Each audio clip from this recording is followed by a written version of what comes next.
Hi, ഒരു മൂഞ്ചി strawberry picking കഥ കേട്ടാലോ?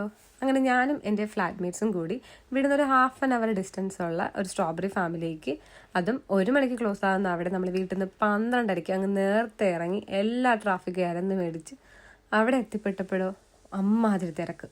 പിന്നെ എല്ലാവരും ഓൾമോസ്റ്റ് പിക്ക് ചെയ്ത് കഴിഞ്ഞ് അവിടെ ബില്ലിംഗ് സെക്ഷനിൽ നിൽക്കുമായിരുന്നു. അപ്പോഴും നമ്മൾ പ്രതീക്ഷ കൈവിടുന്നില്ല. ഇത്രയും നീണ്ടു നിവർന്ന് നടക്കുന്ന സ്ട്രോബെറി ഫാമിലി എന്തായാലും നമുക്കും കുറച്ച് സ്ട്രോബെറീസ് കിട്ടുമെന്ന് കരുതി കണ്ടെയ്നേഴ്സൊക്കെ മേടിച്ച് എക്സൈറ്റ്മെൻറ്റിൽ അങ്ങനെ നടക്കുമായിരുന്നു.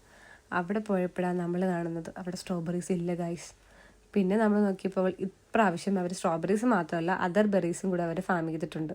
അത് നമ്മൾ വന്നു പോയില്ലേ എന്ന സ്ഥിതിക്ക് നമ്മൾ കുറച്ച് ബെറീസും കൂടെ എടുത്തിട്ട് നമ്മൾ എന്ത് ചെയ്തു, ബില്ലിംഗ് സെക്ഷനിലോട്ട് പോയി ബില്ല് ചെയ്യാൻ നിൽക്കുമ്പം അവരുടെ തന്നെ പ്രൊഡക്ഷനിൽ ഐസ്ക്രീംസ് ഉണ്ടായിരുന്നു. നമ്മൾ ഐസ്ക്രീം മേടിച്ച് അവിടെ നിന്ന് തിരികെ വീട്ടിലേക്ക് പോയി.